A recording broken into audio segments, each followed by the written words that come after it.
நிகழ்ச்சியில் அடுத்த பகுதியாக வரவிருப்பது பல்லாண்டு வாழ்ந்திட.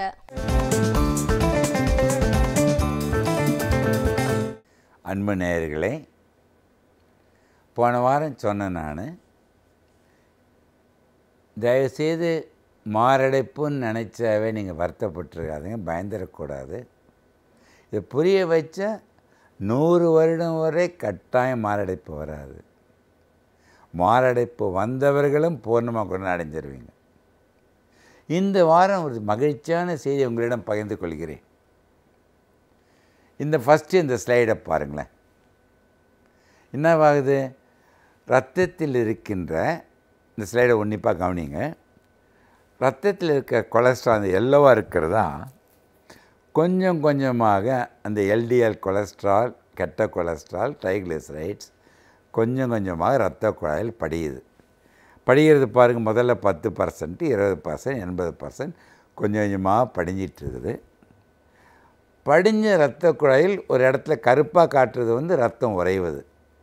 ஸோ இரத்த குழாயில் கொலஸ்ட்ரால் படிந்து அத்தெரோஸ்க்ளரோசிஸ், அத்தெரோத்ரோம்போசிஸ் இது அனைத்தும் வருவதற்கு மிக முக்கியமான காரணம் எதிர்மறை எண்ணங்கள், இரண்டாவது உணவின் பழக்க வழக்கங்கள், மூன்றாவது உடற்பயிற்சி அற்று வாழ்வது, சோம்பேறித்தனமாக வாழ்வது. இந்த நிலையில் அவன் புகைப்பிடிக்கிறதும் இருந்துட்டான்னா இது வேகமாக 80 வயதில் இரத்த குழாய் அடைப்படுவது 30 வயதில் அடைப்பட்டுடுது. அடைப்பட்ட இரத்த குழாய் சின்ன கிராக் வந்தால் போதும். இந்த ஸ்லைடில் உத்தி பார்த்திங்கன்னா ஒரு ஸ்மால் எரோஷன், உடனே 2 நிமிடத்தில் ரத்தம் உறைந்து அந்த அடைப்பு 20 ரத்தம் உறைதல் 100ஆக மாறி அந்த இடத்தில் ரத்தம் போவதை நின்றுவிட்டால் மாரடைப்பு ஹார்ட் அட்டாக் வந்துடுது. அதுதான் அந்த ஸ்டைலில் காட்டுற இரத்த குழாய் படிவது. இப்போ ஒரு மகிழ்ச்சியான செய்தியை சொல்லுகின்றேன். இந்த ஒருத்தருக்கு 80% வந்துடுச்சுன்னு வச்சுங்க. 90%, 95% 3 இரத்த குழாய் அடைப்பு இன்றைக்கு இருக்கின்றதை வைத்துக் கொள்ளுங்கள். இன்றையிலிருந்து தயவுசெய்து புரிந்து வைத்துக் கொள்ளுங்கள். இன்றையிலிருந்து சொக்கலிங்கம் சொல்லுகின்ற வாழ்க்கை முறையை எதிர்மறை எண்ணங்களிலிருந்து நேர்மறை எண்ணங்களாக மாற்றி, எதிர்மறை வாழ்க்கை முறையிலிருந்து நேர்மறை வாழ்க்கை முறையாக மாற்றி அமைத்து இன்றையிலிருந்து வாழ கற்றுக்கொண்டார். கரெக்டாக 1 வருடத்தில் பாருங்கள், எவ்வளோ? 12 மாதத்தில் அந்த 95 பங்கு அடைப்பை கூட 100க்கு 100 பங்கு அதை குறைத்து எடுக்கின்ற சக்தி இன்னும் அப்போ இயற்கையோ கடவுளோ கொடுத்துருக்காரு. ஒரு 15 வருடங்களுக்கு முன்பு நாங்களாம் படிக்கும் பொழுது ஒரு இதய இரத்த அடைப்பு வந்துவிட்டால் அது பர்மனன்ட் நினைத்து இருந்தோம்.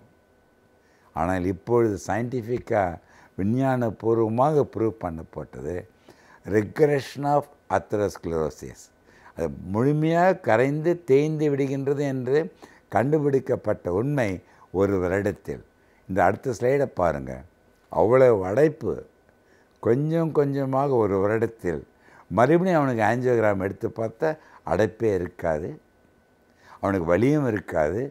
குடிக்கின்ற மருந்துகள் அளவு மிக அதிக அளவில் குறைத்து அப்புறம் வாழ்நாள் ஒரு மாத்திரையை சாப்பிட வேண்டும். அது கொஞ்சம் வருடம் சாப்பிட்டு டாக்டர் ஆலோசனை பிரகாரம் அதை கூட நிறுத்திட வேண்டிய வசதிகள் நேரம் வந்தால் முடியும். அது டாக்டர் ஆலோசனை பிரகாரம் தான். சொக்கலிங்கம் சொல்கிற பேச்சை கேட்டு உடனே நிறுத்திடாதீங்க. நீங்கள் யாருமே உங்கள் மருத்துவ ஆலோசனைப்படி தான் செய்ய வேண்டும். என்னிடம் வருகின்ற 100 நோயாளிகள் வச்சுங்க, ஹார்ட் அட்டாக் வந்தவங்களோ மாரடைப்பு வருவதற்கு முன்பு வந்தவர்களோ 90லிருந்து 95% நம்ப மாட்டீர்கள். அவர்கள் அனைவருமே ஆஞ்சியோபிளாஸ்டி, ஸ்டென்ட்டு, பைபாஸ் சர்ஜரி பண்ணாமல் 1 வருடம் கழித்து பார்க்கின்றேன், பூர்ணம் குணமடைந்து அனைத்திலிருந்து விடுபட்டு நார்மலாக வாழ்க்கை நடத்த முடியும் என்பதை ப்ரூவ் பண்ணி அதை நான் வாழ்க்கை முழுவதும் கடைப்பிடிச்சிட்ருக்கேன். நிறைய பேர் பூர்ணமாக குணம் அடைஞ்சிட்டாங்க. பட் 5லிருந்து 10% நோயாளிகளுக்கு நான் கட்டாயம் இன்று நான் ஸ்டென்ட்டு போடுவேன், பலூன் போட்டு ஸ்டென்ட் போடுவேன், பைபாஸ் சர்ஜரி பண்ணுவேன். ஏனெனில் அந்த இரத்த குழாய் அடைப்பு குறைவதற்கு 1 வருடம் ஆகும்னு சொல்லிட்டேன். அந்த 1 வருடத்தில் அவர்கள் உயிர் இழப்பதற்கு வாய்ப்புண்டு என்றால் உயிரை காப்பாற்ற பண்ணிவிடுவேன். பட் அது ப்ரொசீஜர் பண்ணிக்கிட்டால் கூட அவங்க பர்மனெண்ட் க்யூர் ஆகிடுச்சின்னு சொல்லி பழைய வாழ்க்கை முழைக்க போனாங்கன்னா மறுபடியும் ஹார்ட் அட்டாக் வந்துடும். அது அனைத்தும் டெம்பரரி. பர்மனெண்ட் என்று நான் சொல்லுவது தான். ஸோ ஞாபகம் வைத்து கொள்ளுங்கள், அந்த அடைப்பு இருந்தாலும் அந்த அடைப்பை குறைப்பதற்கு பூரணமாக குணமடைவதற்கு 1 வருடம் ஆகின்றது. இது மிக முக்கியமானது. உங்களிடம் ஒன்று சொல்ல விரும்புகின்றேன். ஒரு பெரிய பணக்காரர் மலேசியாவிலேருந்து ஒரு கணவன் மனைவி குழந்தைகளோடு வந்தாங்க. அவருக்கு கிட்டத்தட்ட 100 கோடி நம்ம இந்திய ரூபாயில் சொத்து வைத்திருக்கின்றார். நான் பேசிய பேச்சை கேட்டோ எப்படி வந்தார் தெரியல, சொன்னார் அவர். ஆனால் என்னிடம் அவரிடம் வந்து ஆஞ்சியோகிராம் பண்ணால் 95, 90% 3 ரத்த குழாயில் அடைப்பு இருக்குது. அவருக்கு வயது 62 வயது. அவர் முடிவுடன் இருக்கின்றார். நான் உங்கள் சொல்லுகின்ற கருத்தை கடைப்பிடியுங்கள், எனக்கு ஸ்டென்ட்டோ பலூனோ ஆப்ரேஷனோ பண்ணாமல் நீங்கள் குணப்படுத்த வேண்டும். ஆக்சுவலாக அவருக்கு அந்த ஸ்டென்ட்டை சரி பண்ண நல்லது. அவர் முடிவோடு இருக்கின்றார், வைராகியமாக இருக்கின்றார். உங்கள் பேச்சை கட்டாயம் நான் கேட்கின்றேன் சொக்கலிங்கம், நீங்கள் செய்கின்ற முறைகள் பிரகாரம் செய்கிறேன்னார்.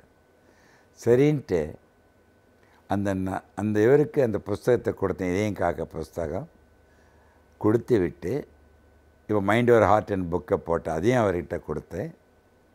அவரிடம் சில மருந்துகள் கொடுத்து ரொம்ப ஒரு 20 நிமிடம் 25 நிமிடம் விளக்கி கூறினேன். நான் இத்தனை வாரங்களாக சொன்னது மொத்தம் 20 நிமிடத்தில் அவங்ககிட்ட சொன்னேன்.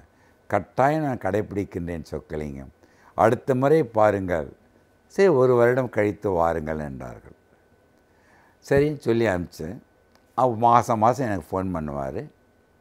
15 மாதம் கழித்து வந்தார். அவருக்கு ஆஞ்சியோ பண்ணேன். கொரோனா ஆஞ்சியோ பண்ணும் பொழுது 3 இரத்த குழாய் அடைப்புகளும் பூரணமாக குணமடைந்து விட்டது. எனக்கு ரொம்ப ஆச்சரியமாகி போச்சு. அவர் சொன்னார், நீங்கள் சொல்லுவதை அப்படியே கடைப்பிடிக்கின்றேன் சொக்கலிங்கம். ரொம்ப மகிழ்ச்சி. இதுதான் அவருக்கு பர்மனன்ட் க்யூர். இது அனைவரும் கடைப்பிடித்த முடியணும். அவர் அப்படியே வாழ்க்கையை மாற்றி அமைச்சு பெரிய அவர் சொல்லிட்டார், எதெல்லாம் எனக்கு டென்ஷனாக இருந்ததோ, இவ்வளோ பணம் சம்பாதிச்சுருந்தேன், வசதிகள் எல்லாம் இருந்தது, வசதிகள் பெற்ற மனிதன் நான் அமைதி இல்லாமல் வாழ்ந்த சொக்கலிங்க. இப்போ அமைதியுடன் அவர் இஸ்லாமியர். அவர் நான் கும்பிடுகின்ற நமாஸ் பண்ணுவது இப்போ நோன்பு கூட வச்சுக்கிட்டார். அனைத்தும் கடைப்பிடித்தேன். நீங்கள் சொன்ன கருத்துக்களை உள்ளே வாங்கினேன், மகிழ்ச்சியாக இருக்கின்றேன் சொக்கலிங்கன்னார். இப்போ சாப்பிட்ட மருந்தை 3/4 குறைச்சிட்டேன் இந்த வாட்டி. ரொம்ப மகிழ்ச்சி, ஏன்னா பர்மனெண்ட் க்யூர் ஆகிடுச்சு. எதற்காக இதை சொல்லுகின்றேன்? எவருக்காவது இருந்தால் இன்றையிலிருந்து கடைப்பிடியுங்கள். எவருக்காவது பைபாஸ் சர்ஜரி பண்ணி ஸ்டென்ட்டு பண்ணி அடைப்பு வந்துடுச்சுன்னு வச்சுங்க, அவர்கள் கூட பயப்படக்கூடாது. இன்றிலிருந்து வாழ்க்கை முறையை மாற்றி அமைத்து நான் தொடர்ந்து சொல்லப் போகின்ற கருத்தை நடைமுறையில் கொண்டு வந்து விட்டால் போதும், அவர்களும் நோயில்லாதவர்கள் போன்று வாழ முடிவதற்கு வழி செய்ய முடியும். ஸோ அது கம்ப்ளீட் ரெக்ரெஷன் ஆஃப் அத்ரோஸ்க்ளோசிஸ். அத்ரோஸ்க்ளோசிஸ் ரெக்ரெஷன் மட்டும் இல்லை, அந்த மனநிலையில் அவங்களுக்கு த்ராம்போசிஸ் கிளாட் ஆகாது, இரத்த குழாய் ஸ்பேசம் போகாது. அவர்களுக்கு மூளை இதே இரத்த குழாய் மட்டுமல்ல, மூளை பாதிப்பும் வராது. நல்ல காலம் சொக்கலிங்கம் கொடுக்கின்ற மருந்துகளின் துறையில் இருக்கின்றதால் சொல்லுகின்றேன். இதயத்திற்காக கொடுக்கின்ற மருந்துகள் அனைத்தும் உடம்பில் உள்ள எல்லா இரத்த குழாயிலையும் பாதுகாப்பதால் அவர்களுக்கு மூளை வியாதியோ நுரையீரல் வியாதியோ கிட்னி வியாதிகளை கூட வருவதற்கு தவிர்த்து விடுகின்ற சக்தி அவர்கள் பெறுவார்கள் என்பதையும் நான் பதிவு செய்ய விரும்புகின்றேன். ஸோ ஞாபகம் வைத்து கொள்ளுங்கள், எவருக்காக ஒருத்தருக்கு மாரடைப்பு வந்துவிட்டால், கவலையால் மாரடைப்பு வந்தது, மாரடைப்பு வந்துவிட்டது என்று கவலைப்படுவதால் மறுபடியும் ஒரு மாரடைப்பு வந்து விடுகின்றது. அந்த கவலை தான் தவிர இதயத்திற்கு தெரியாது. நமக்காகத்தான் கவலைப்படுகின்றார்கள் என்று இதயத்துக்கு தெரியாது. அதையும் கவலையாக எடுத்துக்கொண்டு மறுபடியும் அடைப்பு உண்டு பண்ணி 2வது 3வது அட்டாக் வருவதற்கு கூட காரணமாகின்றது. அதான் அடிக்கடி சொல்கின்றேன், பிரைமாடியல் ப்ரிவென்ஷன் என்பது முதலே தடுக்க வேண்டும். பிரைமரி ப்ரிவென்ஷன் வியாதி வருவதை தடுக்க வேண்டும். செகண்டரி ப்ரிவென்ஷன் இரண்டாவது ஹார்ட் அட்டாக் தடுக்க வேண்டும். டெரிஷரி ப்ரிவென்ஷன் என்பது ஹார்ட் அட்டாக் வந்தால் அது பின்விளைவுகளை தடுக்கின்ற சக்தியும் பெற வேண்டும். அனைத்திலும் ப்ரிவென்ஷன் தான் மிக முக்கியம் என்பதை பதிவு செய்ய விரும்புகின்றேன். சமூகத்தில் நடக்கும் நிகழ்வுகளில் நாம் கொள்ளத்தக்கவை எவை, தள்ளத்தக்கவை எவை என்பதை பற்றி ஒவ்வொரு நாளுமே நம்மிடையே பகிர்ந்து கொண்டு அவற்றை நாம் எவ்வாறு கையாள வேண்டும் என்பதை பற்றியும் பேசி வருகிறார் எழுத்தாளர் மனுஷபுத்திரன் அவர்கள். நிகழ்ச்சியில் அடுத்த பகுதியாக வரவிருப்பது தீதும் நன்றும்.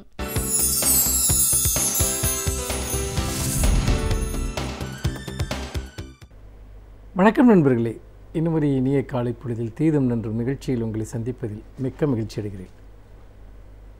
சமீபத்தில் மீண்டும் மாணவர்களுடைய தற்கொலை சம்பவங்கள் தொடர்பான செய்திகள் பத்திரிகைகள் அடிபடத் தொடங்கி இருக்கின்றன. இது ஒரு முடிவே இல்லாத ஒரு தொடர்கதையாக மாறிக்கொண்டிருக்கிறதோ என்கிற ஒரு அச்சம் மேலிடுகிறது.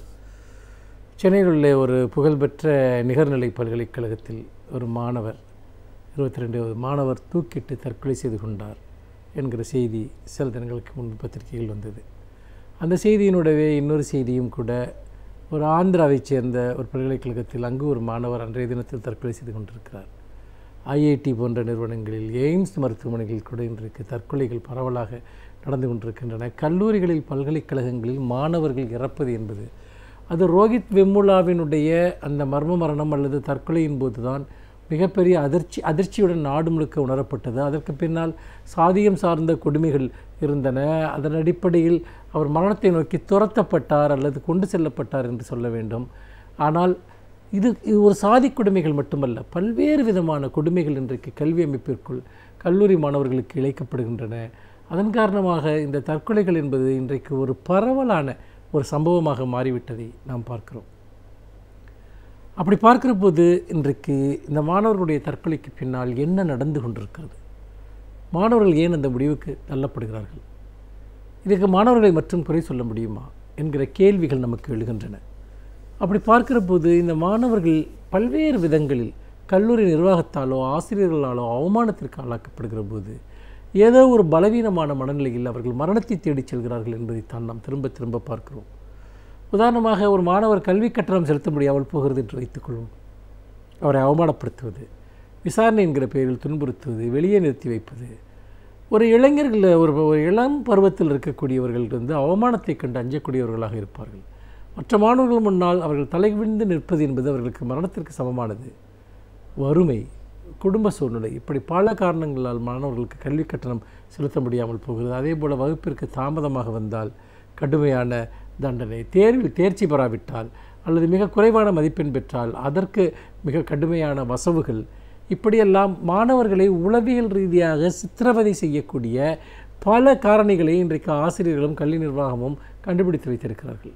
அதன் அடிப்படையில் அவர்கள் அவமானத்திற்கு இளைஞர்களை உட்படுத்துகிற போது அவர்கள் மரணத்தை நோக்கி செல்கிறார்கள் என்பதை நாம் பார்க்கிறோம்.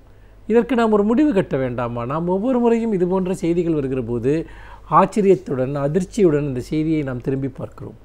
ஆனால் இதற்கு நாம் எப்போது முடிவு கட்டப் போகிறோம்? இதற்கு என்னதான் ஒரு வழி? நிச்சயமாக இதற்கு முதன்மையான பிரச்சனை என்பது கல்வி என்பது வணிகமயப்படுத்தப்பட்டிருக்கிறது. வணிகமயமான ஒரு கல்வி சூழலில் இது போன்ற விஷயங்கள் என்பது முழுக்க முழுக்க திரும்ப திரும்ப நடைபெறுவதை நாம் தவிர்க்க முடியாது. இந்த வணிகமயமாதலிலிருந்து, போட்டிகளிலிருந்து கல்வியை விடுவித்து, பாடத்திட்டங்களை விடுவித்து, கல்வி அமைப்பை விடுவித்து, கல்வியை வெறுமனே ஒரு கற்பித்தல் அல்லது ஒரு மனநத்திற்கான ஒரு விஷயமாக அல்லாமல் ஒருவருடைய ஆளுமையை வார்த்தெடுப்பதாக, வெவ்வேறு கற்றல் திறன் உள்ளவர்களுக்கிடையே ஒரு சமத்துவத்தை பேணக்கூடியதாக இந்த நம்முடைய கற்றல் முறை மாற்றப்பட்டால் மட்டும்தான் இந்த விஷயத்தில் இந்த தற்கொலைகளை தடுக்க முடியும். அங்கே இருக்கக்கூடிய போட்டியின் காரணமாகவும், பாரபட்சங்கள் காரணமாகவும், தேர்வில் வெற்றி பெறுவதன் அடிப்படையில் ஒரு மாணவருடைய கௌரவத்தை நிர்ணயிக்கக்கூடிய ஒன்றாகவும் இன்றைக்கு கல்வி அமைப்பு இருப்பதன் மூலமாக பலர் தாழ்வுணர்ச்சி சிக்கலுக்கு ஆளாகிறார்கள். வேறு பலர் மிக அவமானங்களை தாங்க முடியாமல் மிக கொடுமையான தற்கொலை போன்ற முடிவுகளுக்கு ஆட்படுகிறார்கள். சிலர் வன்முறை உணர்வு கொண்டவர்களாக மாறுகிறார்கள். இது எல்லாமே ஒரு இளம் மனங்களை மிக மோசமாக இந்த கல்வி அமைப்பு கையாளுகிறது என்பதைத்தான் இது காட்டுகிறது. ஆசிரியர்கள் மிகவும் பொறுப்பற்ற வகையில் மாணவர்களை இழிவாக நடத்தி கொண்டிருக்கிறார்கள். அது இதன் காரணமாக மாணவர்களுக்கும் ஆசிரியர்களுக்கும் இடையே ஒரு பெரிய இடைவெளி உருவாகி இருப்பதை நாம் பார்க்கிறோம். இதெல்லாம் ஒரு புறம். இன்னொரு புறம் நம்முடைய மாணவர்கள் மிகவும் பலவீனமான மனநிலை கொண்டவர்களாக இருக்கிறார்கள் என்பதைத்தான் பார்க்க முடிகிறது. ஒரு பிரச்சனையை எதிர்கொள்வதற்கோ அல்லது ஒரு பிரச்சனையை சந்திப்பதற்கோ அவர்கள் தயாராக இல்லை. இரண்டாவதாக ஒருவர் புரிந்து கொள்ள வேண்டிய மிக முக்கியமான ஒரு விஷயம், வாழ்க்கையில் அடிப்படையில் கற்றுக்கொள்ள வேண்டிய ஒரு விஷயம், ஒருவர் அவமானத்தை கண்டு அஞ்சக்கூடாது என்பதுதான். அவமானம்தான் உங்களை வீழ்த்தக்கூடிய ஒரு கருவி. யாரோ ஒருவர் உங்களை இழிவுபடுத்தி விடுகிறார், இடி சொல்கிறார் என்பதனால் நீங்கள் இழிவானவராகிவிட மாட்டீர்கள், நீங்கள் குறைவானவராகிவிட மாட்டீர்கள். அது உங்களை பலவீனப்படுத்துவதற்காக செய்யப்படுகிற ஒரு தந்திரம். அந்த தந்திரத்தை நீங்கள் எப்படி எதிர்கொள்ளப் போகிறீர்கள் என்பதுதான் முக்கியம். உங்களை அவமானப்படுத்துகிறவர்கள் முன்பு நீங்கள் சிரித்து கொண்டே இருங்கள், அதை கண்டுகொள்ளாமல் இருங்கள், உன்னை நான் பொருட்படுத்தவில்லை என்பதை அவர்களுக்கு உணர்த்துங்கள். அப்படி செய்வதன் மூலமாகத்தான் அந்த அவமானம் உங்களை நோக்கி வராமல் நீங்கள் பார்த்து கொள்ள முடியும். மாறாக உங்களை நோக்கி சொல்லப்படுகிற ஒவ்வொன்றையும் நீங்கள் உங்களை பற்றிய மதிப்பீடாக எடுத்துக்கொண்டு அதை நீங்கள் மனதில் வைத்துக்கொண்டு புழுங்க ஆரம்பித்தால் உங்களுக்கு விடிவு என்பதே கிடையாது. நீங்கள் எல்லா இடத்திலும் இதைத்தான் சந்திப்பீர்கள். உங்களை நோக்கி வருகிற எல்லா அவமானத்தையும் ஓரடி தூரத்தில் நீங்கள் நிறுத்தி வையுங்கள். அவமானத்திற்கு, உங்களை அவமானப்படுத்துகிறவர்களுக்கு நீங்கள் பதில் சொல்லாதீர்கள், அதற்காக நீங்கள் உணர்ச்சி வசப்படாதீர்கள். அப்படி இருக்கிற நாம் கல்வி அமைப்பில் கற்றுக்கொள்ள வேண்டிய முக்கியமான பாடம் என்பது அதுதான். என்றால் இன்றைக்கு ஆசிரியர்கள் இருக்கக்கூடிய இடத்தில், அவமானப்படுத்துகிற ஆசிரியர்கள் இருக்கக்கூடிய இடத்தில் நாளைக்கு முதலாளிகள் இருப்பார்கள், மேலதிகாரிகள் இருப்பார்கள், இன்னும் பல்வேறு விதமான அதிகார வர்க்கத்தை சேர்ந்தவர்கள் இருப்பார்கள். ஒவ்வொரு இடத்திலும் நாம் மனமுடைந்து போகப் போகிறோமா?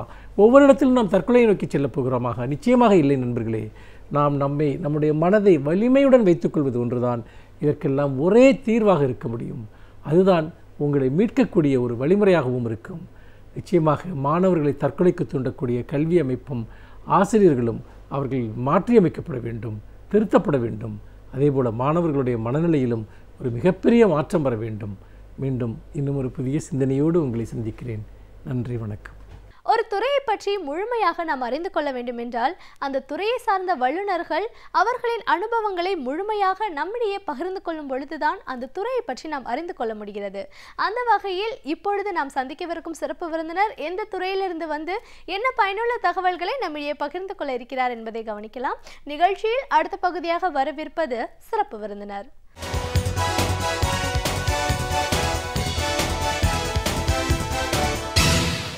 வணக்கம் நேயர்களே, விடியலேவா நிகழ்ச்சியின் சிறப்பு விருந்தினருக்கான நேரம் இது. இன்றைய சிறப்பு விருந்தினர் தமிழ்நாடு மின் வாரிய தொழிற்சங்கங்களின் கூட்டு நடவடிக்கை குழு ஒருங்கிணைப்பாளர் திரு SS சுப்பிரமணியன். மின் வாரிய தொழிற்சங்கத்தோட ஒரு பொறுப்பில் இருக்கிறவர் அப்படிங்கிற முறையில் மின் வாரியத்தோட செயல்பாடுகள், அவங்களோட தேவைகள் என்ன, மாநில அரசாங்கத்தோட இந்த 5 ஆண்டு கால நடைமுறை என்ன மாதிரியான ஒரு விளைவுகளை ஏற்படுத்தியிருக்கு, இப்படி பல விஷயங்களை இன்னைக்கு நம்ம அவர்கிட்ட கேட்டு தெரிஞ்சுக்கலாம். வணக்கம் சார். வணக்கம். தமிழ்நாடு மின் வாரிய தொழிற்சங்கங்களின் கூட்டு நடவடிக்கை குழுவோட ஒரு ஒருங்கிணைப்பாளராக முதல்ல எங்கள் நிகழ்ச்சிக்கு உங்களை நாங்கள் வரவேற்கிறோம் சார். வணக்கம். ஒரு அமைப்போட செயலாளர் அப்படிங்கிற முறையில் இந்த துறை சார்ந்த பணிகள் எப்படி இருக்குது, இந்த துறையில் என்ன மாதிரியான ஒரு தேவைகள் இருக்குது, அரசாங்கத்தில் நீங்கள் முன்வைக்கிற கோரிக்கைகள் என்ன, இப்படி நிறைய விஷயங்களை பேசணும். அதெல்லாம் பேசுறதுக்கு முன்னாடி இந்த 5 ஆண்டு கால அதிமுக ஆட்சி, முதல்ல ஒரு 5 ஆண்டுகள், அதோட தொடர்ச்சியாக அந்த ஆட்சி இப்போ இந்த 7ஆவது ஆண்டில் இருக்கும் அப்படின்னும் போது இந்த காலகட்டங்களில் என்ன மாதிரியான ஒரு நடைமுறைகள், மக்களோட தேவைகள் அப்படின்னு பார்த்தீங்கன்னா நிறைய பேர் நிறைய இடங்கள்ல போராட்டங்கள் அப்படிங்கிற ஒரு சூழலை தான் பார்க்குறோம். ஸோ இப்போ இந்த ஆட்சி எப்படி செயல்படுது அப்படிங்கிறதுலேருந்து நம்ம பேச ஆரம்பிக்கலாங்க. ரைட். கடந்த 5 ஆண்டு காலத்திலும் சரி, இப்போது நடக்கின்ற இந்த காலகட்டத்திலையும் சரி, அதிமுக அரசு ஒரு செயலற்ற அரசாக இருக்கின்றது. அது தமிழகத்தில் நடந்த சமீபத்தில் ஓராண்டு காலத்தில் நடந்த 3 போராட்டங்கள், அந்த போராட்டங்களை அவர்கள் அணுகிய முறை, அந்த தீர்த்து வைத்தது என்பதே அவர்கள் ஒரு செயலற்ற அரசாக இருக்கின்றார்கள் என்பதற்கு சிறந்த உதாரணம். இன்றைக்கு மின்வாரியத்தில் கூட இருக்கின்றது. அது சம்பந்தமாக பின்னால் பேசுவோம்.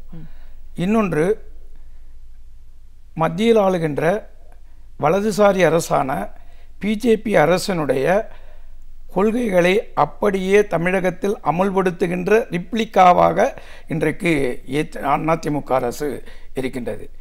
இதற்கென்று தனி திட்டங்களோ மற்றவைகளோ இல்லை. இன்று அதை முழுவதும் இங்கு அமல்படுத்துகின்ற அரசாக தமிழக அதிமுக அரசு இருந்து கொண்டிருக்கின்றது. அதற்கு 3 உதாரணங்களை சொல்லலாம். இன்றைக்கு நீட்டு தேர்வு, பல ஆண்டுகளாக நீட்டு தேர்வு என்பது, அதாவது தகுதி ஆய்வு தேர்வு, தேசிய தகுதி ஆய்வுத் தேர்வு இது தமிழகத்திற்கு வேண்டியதில்லை, இது தமிழக மக்களை பாதிக்கும், தமிழக மக்களுடைய சுயாட்சிய உரிமையை பாதிக்கும் என்று முதலிலே இந்த நீட்டு தேர்வுக்கு, தகுதி ஆய்வுத் தேர்வுக்கு நாங்கள் உடன்பட மாட்டோம் என்று சொன்னவர்கள் இன்றைக்கு அதை அமுல்படுத்தக்கூடிய முதல் இடத்திலே இருக்கின்ற அரசாக இருந்து கொண்டிருக்கின்றது. அது தமிழகத்தில் தன்னுடைய சுயாட்சிய உரிமையை விட்டு கொடுக்கின்ற ஒரு நிலையை, தனது மாநில சுயாட்சி தன்மையை விட்டு கொடுக்கின்ற நிலையை இன்றைக்கு தமிழக அரசு எடுத்திருக்கின்றது. அதை எதிர்த்து தொடர்ச்சியான போராட்டங்கள், உயிரிழப்புகள் மற்றவைகளெல்லாம் இன்றைக்கு தமிழகத்தில் நடந்து கொண்டிருக்கின்றது. அதற்கடுத்து தமிழக மக்களோடு பின்னி பிணைந்த விஷயமாக இன்றைக்கு பொதுவாக ஒரு 40-50 ஆண்டுகளாக தமிழகத்தில் பொது விநியோக முறை என்பது ஒரு நல்ல சீரமைக்கப்பட்ட ஒரு பொது விநியோக முறையாக இருந்தது. இன்றைக்கு தேசிய உணவு பாதுகாப்பு திட்டம் என்ற அந்த திட்டத்தை தமிழகத்தில் அமுல்படுத்துவதற்கு மத்திய அரசு முயற்சித்தது. இன்னொரு பக்கத்தில் சொல்ல வேண்டுமானால், மத்தியில் ஆளுகின்ற பிஜேபி அரசு தன்னுடைய கிட்டத்தட்ட இந்திய நாடு முழுவதும் ஒரு 19 மாநிலங்களில் ஆட்சி செய்கின்றார்கள். அவர்கள் ஆட்சி இல்லாத மாநிலங்களில் குதிரை ஏற்றத்தின் மூலமாக ஆட்சியை மாற்றுவதற்குண்டான ஏற்பாட்டை செய்கின்றார்கள். இது ஒரு பக்கத்தில். இன்னொரு பக்கத்தில் பொருளாதார ரீதியாக தனது ஆதிக்கத்தை, ஆளுமையை தான் ஆளாத மாநிலங்களில் திணிப்பதற்குண்டான ஏற்பாட்டை செய்கின்றார்கள். அதில் ஒன்றுதான் நீட்டுத் தேர்வு. அதற்கு அடுத்துத்தான் இன்றைக்கு தேசிய உணவு பாதுகாப்பு திட்டம் என்ற திட்டத்தை அறிவித்திருக்கின்றார்கள். அதை ஏற்றுக்கொள்வதற்கு முன்பாக தமிழகத்தில் ஒரு சீரான அத்தியாவசிய பொருட்கள் பொது விநியோக முறை மூலமாக விநியோகிக்கப்பட்டது. தமிழகத்தில் அந்த பொது விநியோக முறை என்பது இந்திய நாட்டில் உள்ள பல மாநிலங்கள் பின்பற்றக்கூடிய நிலைமைக்கு அது மக்கள் சேவை செய்தது. இன்றைக்கு தேசிய உணவு பாதுகாப்பு திட்டத்தின் கீழ் தமிழக அரசு சென்ற பிறகு இன்றைக்கு பொது விநியோக முறையே சீரழிந்து போகக்கூடிய நிலைமை என்பது ஏற்பட்டிருக்கின்றது.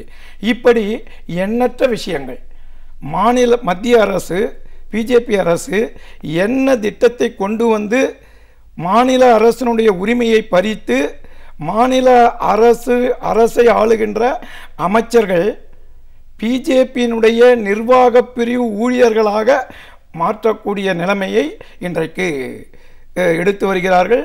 பல மாநிலங்களில் அதை செய்கின்றார்கள், தமிழகத்திலும் செய்கின்றார்கள். தமிழகத்தில் அதில் வெற்றி பெற்றிருக்கின்றார்கள். தமிழகத்தில் அதிமுக அரசு அல்ல, இன்றைக்கு பிஜேபியினுடைய நிர்வாக பிரிவு ஊழியர்களாக செயல்பட்டு கொண்டிருக்கின்றார்கள். நிச்சயமா சார், இன்றைய நிலைப்பாடை நம்ம பார்க்கும்போது ஒரு விஷயங்களையும் மாநில அரசாங்கத்தோட அணுகுமுறையை பார்க்கும்போது இப்படிப்பட்ட ஒரு சந்தேகமும் ஆணித்தரமான ஒரு முடிவுகளும் எடுக்கக்கூடிய தருணத்தில் தான் நம்ம இருக்கோம்.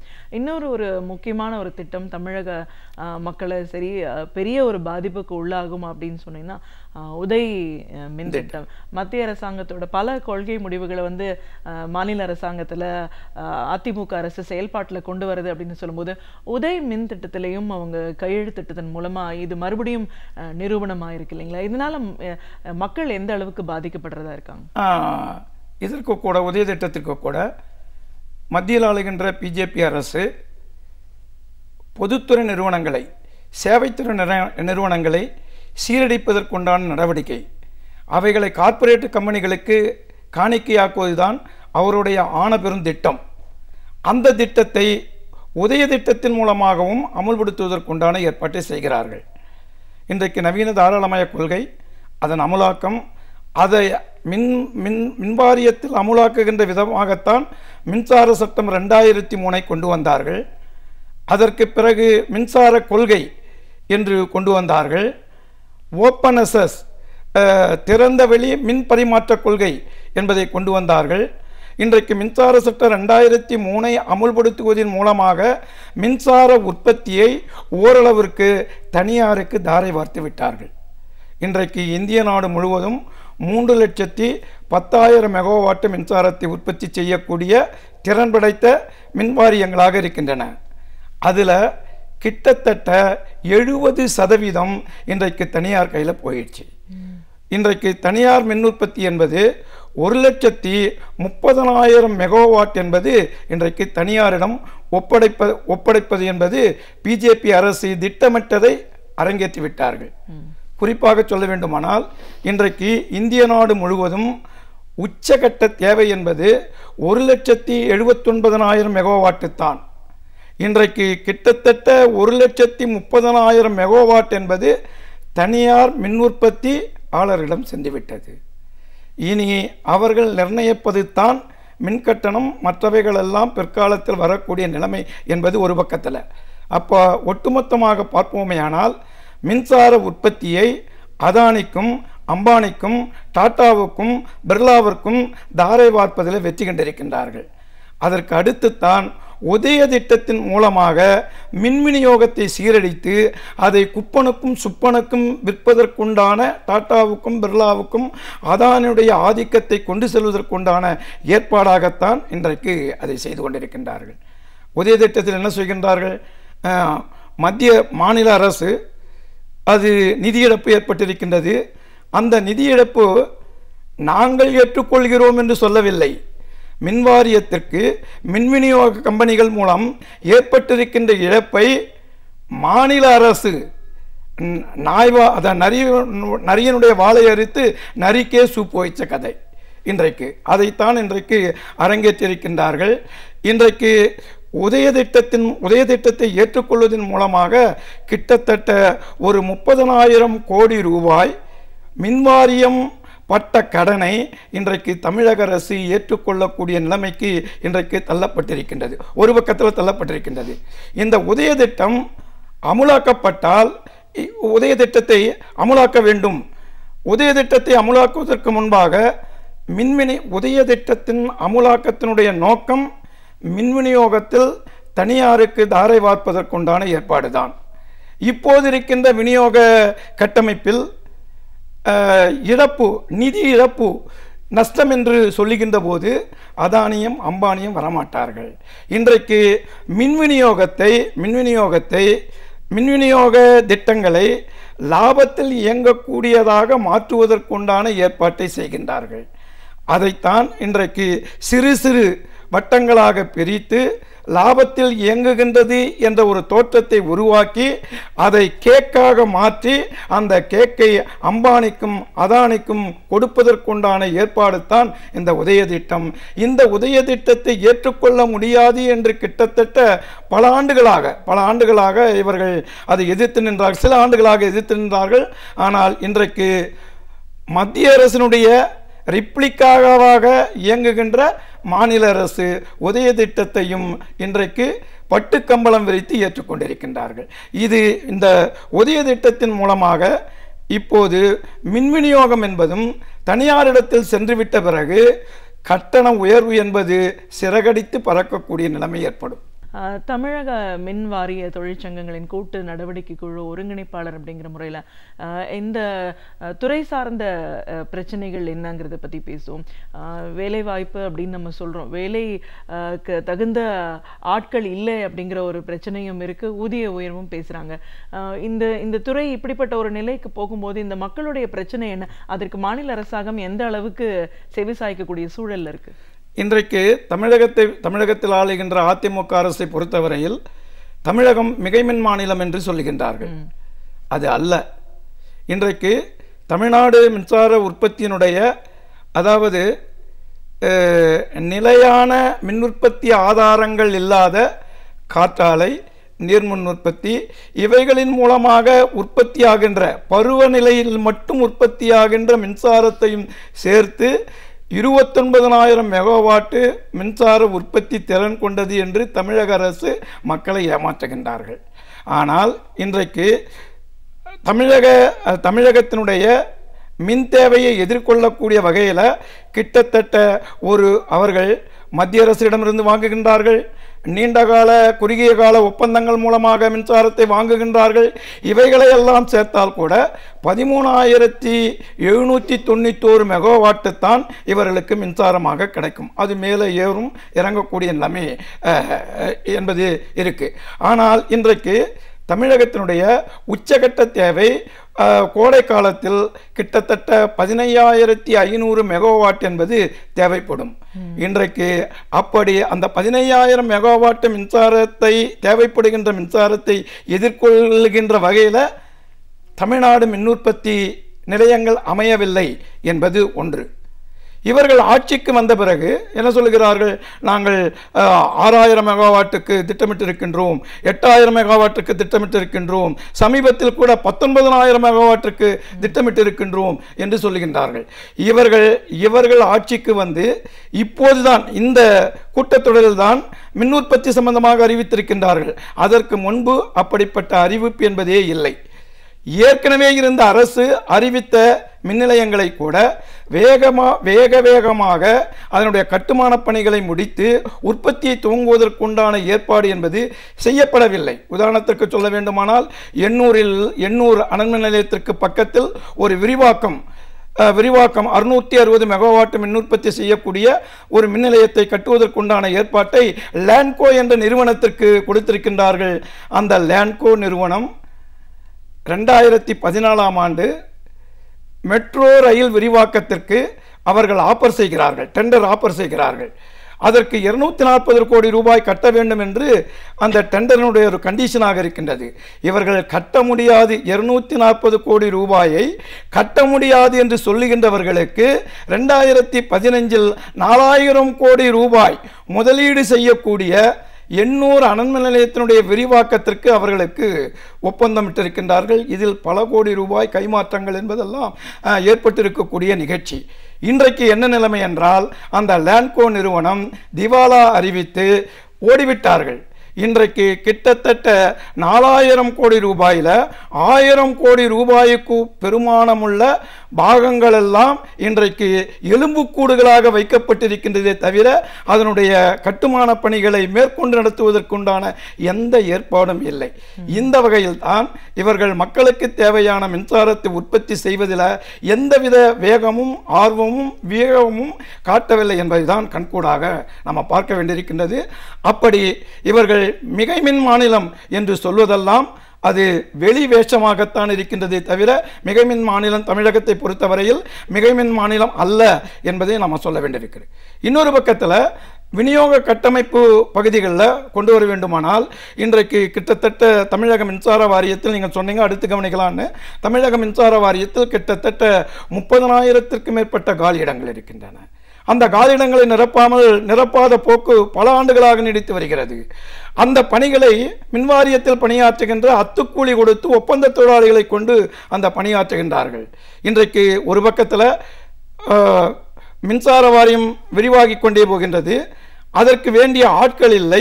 இருக்கின்ற ஆட்களையும் ஒப்பந்த தொழிலாளிகளையும் வைத்து வேகமாக அந்த பணிகளை செய்ய வேண்டும் என்று சொல்கின்ற காரணத்தினால் பணி அழுத்தத்தின் காரணமாக மன அழுத்தத்தின் காரணமாக அந்த பணிகளை ஆற்றுகின்ற போது இன்றைக்கு மின்சார வாரியத்தில் தினம் ஒருவர் மின் விபத்துக்கு ஏற்பட்டு உயிரிழக்கக்கூடிய நிலை, கேவலமான நிலை இன்றைக்கு தமிழக மின்சார வாரியத்தில் தமிழகத்தில் ஆளுகின்ற அதிமுக அரசின் மேற்பார்வையில் இயங்குகின்ற மின்சார வாரியத்தில் அப்படி நிகழ்ந்து கொண்டிருக்கின்றது. மின்வாரிய அந்த காலிடங்களை நிரப்ப வேண்டும் என்று நாங்கள் தொடர்ச்சியாக முயற்சி எடுக்கின்றோம், இயக்கங்கள் நடத்துகின்றோம். அப்படி நிரப்புகின்ற போது மின்வாரியத்தில் பணியாற்றுகின்ற பல ஆண்டுகளாக அனுபவமிக்க ஒப்பந்த தொழிலாளிகளை கொண்டு அடையாளம் கண்டு அவர்களை பணியமர்த்த வேண்டும். இன்னொரு பக்கத்தில் ஐடிஐ படித்தவர்களையும் கொண்டு மின்வாரியத்தில் பணியமர்த்த வேண்டும் என்று நாங்கள் கோரிக்கை வைத்து வாரியத்தின் அரசை நிர்பந்தம் செய்கின்றோம். ஆனால் சென்ற சட்டமன்ற கூட்டத்தொடருக்கு முன்பாக 400 ஃபீல்டு அசிஸ்டன்ட் இருப்பதோ கிட்டத்தட்ட 23,000 காலியிடங்கள். அமைச்சர் அறிவித்ததோ 400 ஃபீல்டு அசிஸ்டன்ட், அதாவது கள உதவியாளர்களுக்கு உண்டான பணிகள் நிரப்பப்படும் என்று அறிக்கை விட்டிருக்கின்றார்கள். அதில் கூட அதனுடைய பணிகள் கூட இன்னும் துவங்கப்படாத நிலை என்பது இருக்கின்றது.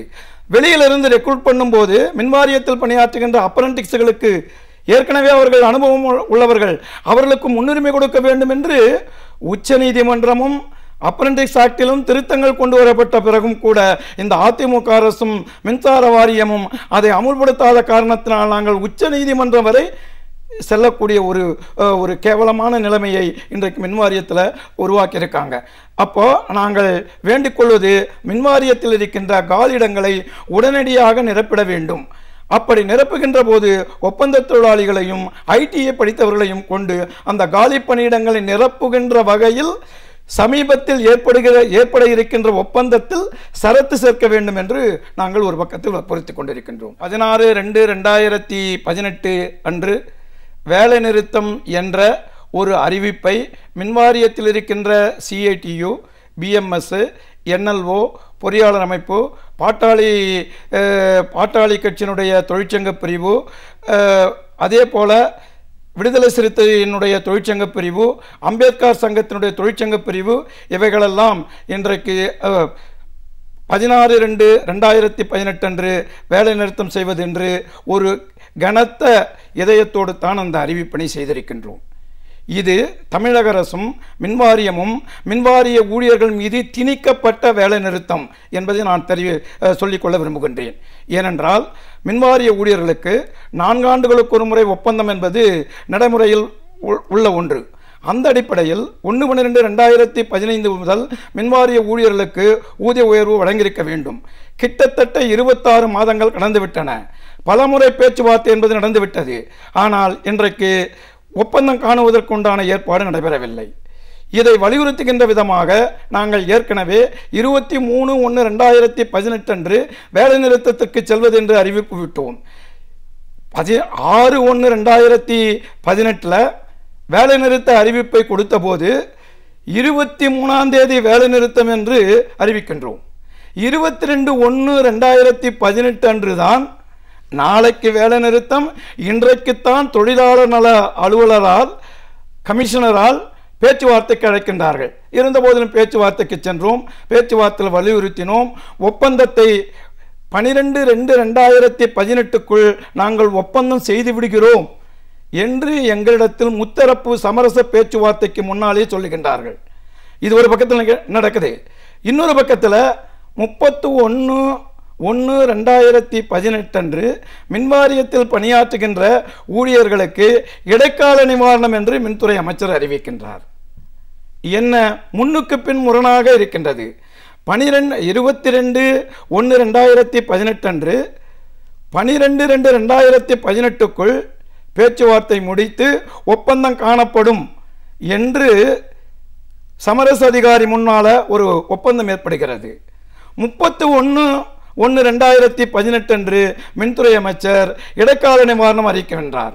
இடைக்கால நிவாரணம் அறிவிக்கின்ற போது என்ன சொல்லி அறிவிக்கின்றார் என்றால், இன்னும் பணிச்சுமை வேலைபளு சம்பந்தமாக பேசவில்லை. வேலைபளு சம்பந்தமாக பேசிய பிறகு ஒப்பந்தம் காணப்படும். மார்ச் 2017 மே மாதம் 2017 பணிச்சுமை சம்பந்தமான ஒரு விரிவான ஆலோசனை என்பது கொடுக்கப்பட்டு அதன் மீது தொழிற்சங்கங்கள் கருத்து தெரிவித்திருக்கின்றது. அதற்கு பிறகு 21/10/2018 அன்று மின்வாரிய ஊழியர்களுக்கு ஊதிய உயர்வு சம்பந்தமாக மத்திய அரசு அறிவித்த 18,000 ரூபாய், குறைந்தபட்ச ஊதியம் 18,000 ரூபாய், கணக்கீட்டு காரணி 2.57. அதற்கு பிறகு அவர்கள் என்னென்ன படிகள் அறிவித்திருக்கின்றார்களோ, அலவன்ஸுகள் அறிவித்திருக்கின்றார்களோ அவைகள் அனைத்தும் கொடுக்கப்படும் என்று எழுத்துப்பூர்வமாக அதிலே கூட இருக்கிறது. எழுத்துப்பூர்வமான ஒரு ஆலோசனையை வைக்கின்றார்கள். இது 10/2017 நடக்கின்றது. இதற்கு பிறகு கிட்டத்தட்ட 5 மாதங்களாக பேச்சுவார்த்தை முடிவுக்கு வந்ததை ஒப்பந்தம் காணுவதற்கு மின்துறை அமைச்சருக்கும் நேரமில்லை, மின்வாரிய தலைமைக்கும் நேரமில்லை. எங்களுக்கு அதை பார்த்து சும்மா இருப்பதும் முடியாத சூழ்நிலையில்தான் நாங்கள் வேலை நிறுத்தம் என்ற அறிவிப்பினை செய்திருக்கின்றோம். இப்போது அமைச்சர் என்ன சொல்லுகின்றார்? நாங்கள் பேச்சுவார்த்தை நடத்தி கொண்டிருக்கின்றோம். வீணான ஒரு தொழிற்சங்கம் இன்றைக்கு இந்த அரசின் மீது கெட்ட பெயரை உருவாக்குகின்ற வகையில் ஒரு வேலை நிறுத்தத்திற்கு செல்வதற்கு தயாரிப்பு செய்து கொண்டிருக்கின்றார்கள் என்று. மின்வாரிய தொழிலாளிகளுக்கு ஏற்பட்ட பிரச்சனையை தீருங்கள் என்று சொல்லுகின்றோம், அமைச்சரிடம் சொல்லுகின்றோம், மின்வாரிய தலைவரிடத்தில் சொல்லுகின்றோம். நீங்கள் கவனிக்காத போது நாங்கள் வேறு பாஷையில் என்ன சொல்ல முடியும்? ஒரு வேலை நிறுத்தத்தை செய்து அரசனுடைய கவனத்தை ஈர்த்து, அமைச்சரனுடைய கவனத்தை ஈர்த்து ஒப்பந்தம் கண்டு ஒரு சுமூகமான தொழிலுறவு நிலவ வேண்டும் என்ற எண்ணத்தோடு தான் நாங்கள் சொல்லுகின்றோம். இதற்கு வேறான தவறான எண்ணமோ இந்த ஆட்சிக்கு ஒரு நிலையை, ஒரு சூழ்நிலையை உருவாக்க வேண்டும் என்ற எண்ணமே கிடையாது. இந்த ஆட்சி அப்படித்தான் இருக்கிறது. அந்த ஆட்சியை நீங்கள் எங்கள் கோரிக்கைகள் மீது செயலற்று இருக்காதீர்கள். செயலோடு நீங்கள் செயல்பட்டு ஒப்பந்தம் கண்டு மின்வாரிய ஊழியர்களுக்கு வழங்க வேண்டிய ஊதிய உயர்வை வழங்கிவிடுங்கள். மின்வாரியத்தில் காலியிடங்களை நிரப்பி மக்கள் சேவையை தொடர எங்களை அனுமதியுங்கள் என்றுதான் இதில் இந்த 10 தொழிற்சங்கங்கள் இன்றைக்கு வேலை நிறுத்த அறிவிப்பினை கொடுத்திருக்கின்றோம். அவர் அமைச்சர் பேசுவது முன்னுக்கு பின் முரணாக இருக்கிறது என்று நாங்கள் சொன்னால் அது அவ்வளவு நல்லாக இருக்காது. ஏனென்றால் அவர் அமைச்சர், நாங்கள் மின்வாரியத்தில் பணியாற்றுகின்ற ஊழியர்கள். இவர் என்ன சொல்லுகின்றார்? 2.57 கணக்கீட்டு காரணி நாங்கள் ஏற்றுக்கொள்கிறோம் என்று சொல்லுகின்றார். மின்துறை அமைச்சர் மின்வாரிய அலுவலகத்திற்கு வந்து வேலைபளு சம்பந்தமாக பேச்சுவார்த்தை நடத்துங்கள், பிறகு பார்த்து கொள்ளலாம். அப்போ 12/2/2018 ஒப்பந்தம் காணப்படும் என்று அங்கு சொல்லிவிட்டு இப்போது 7-8 தேதிகளில் பேச்சுவார்த்தை நடத்துங்கள், பிறகு பார்க்கலாம். என்ன பார்க்கலாம்? எப்போது பார்க்கலாம்? இந்த நம்பகத்தன்மை எங்களுக்கு குறைவாக இருக்கின்ற காரணத்தினால்தான் வேறு வழியின்றி நாங்கள் கலத்த மனத்தோடு வருகின்ற 12/2/2018 அன்று வேலை நிறுத்தம் என்று அறைகோல் விட்டிருக்கின்றோம். இப்போது பெரும்பாலான அரசியல் கட்சிகள் நாங்கள் யாரையும் இப்போது நீங்கள் எங்களுக்கு ஆதரவு தாருங்கள் என்று நாங்கள் கேட்கவில்லை. ஆனால் மின்வாரியத்தில் ஒரு வேலை நிறுத்தம் என்று நடைபெற்றால் அது எவ்வளவு பாதிப்புகளை மக்களுக்கு உணர்த்தும் என்கின்ற வகையில்தான் தன்னெழுச்சியாக இன்றைக்கு அரசியல் கட்சிகள், காங்கிரஸிலிருந்து, பிஜேபியிலிருந்து, சிபிஎம்மிலிருந்து எல்லா கட்சிகளும் அரசுக்கு வேண்டுகோள் விட்டிருக்கின்றார்கள். உடனடியாக பேசுங்கள், பேச்சுவார்த்தையை முடியுங்கள், ஒப்பந்தம் காணுங்கள், ஒரு சுமூக சூழ்நிலையை உருவாக்குங்கள் என்று அரசியல் கட்சிகள் உள்பட தானாக முன்வந்து இன்றைக்கு அறிக்கைகள் விட்டிருக்கின்றார்கள். நாங்களும் அவர் என்ன சொல்லுகின்றார்கள்? மற்ற தொழிற்சங்கங்கள்லாம் வருகிறது, பேசுகிறது என்று சொல்லுகின்றார்கள். மற்ற தொழிற்சங்கத்தை பற்றி நாங்கள் சொல்வதற்கு தயாராக இல்லை. ஆனால் நாங்கள் பற்றிருக்கின்ற, எங்களோடு சார்ந்திருக்கின்ற ஊழியர்களின் நலனை காப்பதில் நாங்கள் இந்த 10 அமைப்புகளும் முன்னணியில் நிற்கின்றோம். அந்த அடிப்படையில் தான் நாங்கள் இந்த வேலை நிறுத்தத்தை அறிவிப்பை அறிவித்திருக்கின்றோம். நாடு மின்வாரிய தொழிற்சங்க கூட்டு நடவடிக்கை குழு ஒருங்கிணைப்பாளர் அப்படிங்கிற முறையில் மின்வாரியத்துறை அதிமுக அரசோட இந்த 5 ஆண்டு காலம், அதோட தொடர்ச்சியான இந்த 2 ஆண்டுகள் எப்படி இருக்கு, எந்தெந்த துறைகள் எப்படிப்பட்ட ஒரு பாதிப்பெல்லாம் சந்திச்சுட்டு இருக்காங்க, மக்கள் எவ்வளோ தூரம் பாதிக்கிறாங்க, மத்திய அரசோட கொள்கை முடிவுகள்னால முன்னாடி எந்தெந்த திட்டங்கள்லாம் தமிழ்நாட்டுக்குள்ள வரக்கூடாதுன்னு ஒரு எதிர்ப்பு இருந்ததோ அதையெல்லாம் செயல்படுத்தக்கூடிய ஒரு செயலாளர்களா இந்த அதிமுக அரசாங்கம் எப்படி செயல்பட்டு இருக்கு. இதுல இன்னும் குறிப்பிட்டு சொல்லணும்னா அந்த உதய் மின் திட்டம் அப்படின்னால இதோட செயல்பாட்டுக்கு வரும்போது மக்கள் எவ்வளவு தூரம் பாதிக்கப்படுவாங்க. ஒரு மின்வாரிய தொழிற்சங்கத்தோட ஒருங்கிணைப்பாளர் அப்படிங்கிற முறையில் நீங்க அரசுக்கு முன்வைக்கிற கோரிக்கைகள் என்ன, இப்படி நிறைய விஷயங்களை எங்களோட நீங்க பகிர்ந்ததுக்கு நன்றி. அறிவியல், வரலாறு, இதுவரை நாம் அறியாத உண்மைகள், இவைகளிலிருந்து நமக்கு தேவையானவற்றை அழகிய தமிழில் தொகுத்து இனிமையாக இன்றைக்கும் வழங்க வந்திருக்கிறார் பேராசிரியர் சுபவீர பாண்டியன் அவர்கள். நிகழ்ச்சியில் அடுத்த பகுதியாக வரவிருப்பது ஒன்றே சொல் நன்றே சொல்.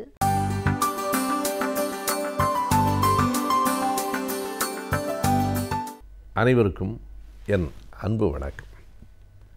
திராவிட இயக்கத்தை பற்றி, திராவிட இயக்கத்தின் தொடக்க வரலாறு பற்றி, திராவிட இயக்கம் இந்த மண்ணில் செய்திருக்கிற சாதனைகளை பற்றி இப்போதெல்லாம் நாம் அடிக்கடி பேச வேண்டியிருக்கிறது. திராவிட இயக்க கருத்துகள் பரவும்போது தான் சமூக நீதி இந்த மண்ணில் நிலைக்கும் என்கிற நிலை ஏற்பட்டிருக்கிறது. இன்றைக்கு திராவிட இயக்கத்தை நிறுவிய பெரும் தலைவர்கள், முப்பெரும் தலைவர்களில் ஒருவரான நடேசனார் அவர்களினுடைய நினைவு நாளுக்கு நெருக்கமாக நாம் நிற்கிறோம். 1937 பிப்ரவரி மாதம் 18ஆம் தேதி நடேசனார் அவர்கள் மறைந்தார். அப்போது அவருக்கு வயது 62.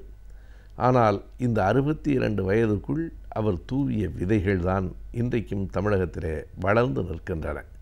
திராவிட இயக்கத்தின் முதல் விதை நடேசனாரிடமிருந்து தான் வந்தது என்று சொல்ல வேண்டும்.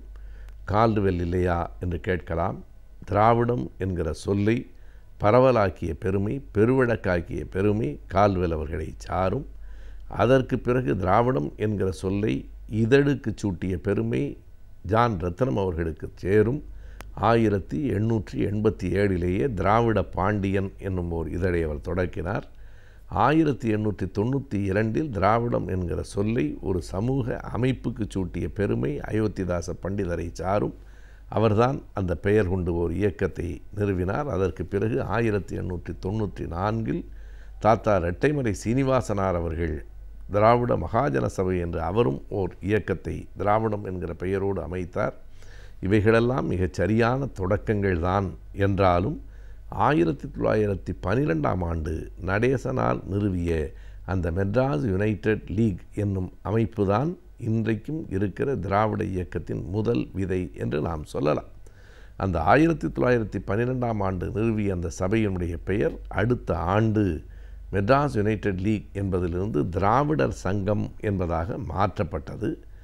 சரியாக சொன்னால் முதலில் அவர்கள் பார்ப்பனர் அல்லாதார் சங்கம் என்றுதான் பெயர் சூட்டினார்கள்.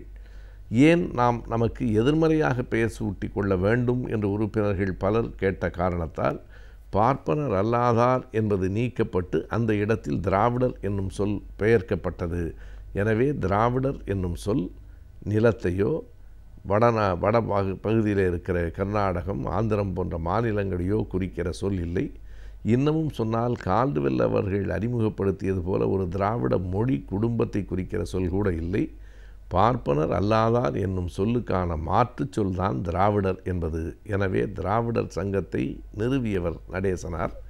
அதற்கு பிறகுதான் 1916 தென்னிந்திய நல உரிமை சங்கம் உருவாயிற்று.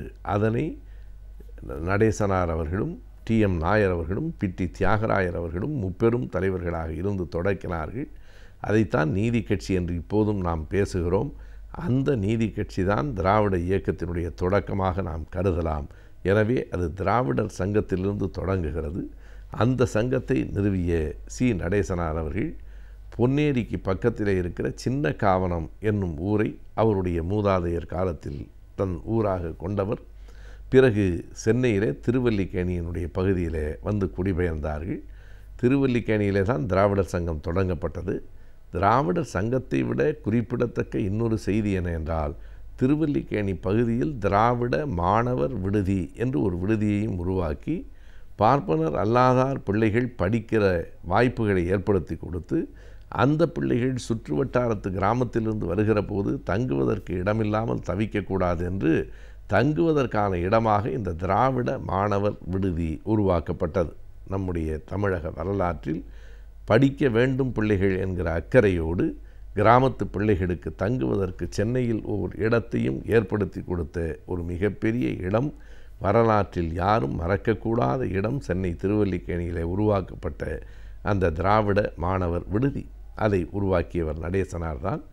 பிறகு நீதி கட்சி வந்ததற்கு பிறகு 1920 நவம்பர் இறுதி டிசம்பரில் நடைபெற்ற தேர்தலில் முதலாக அப்போதுதான் இரட்டை ஆட்சி முறை.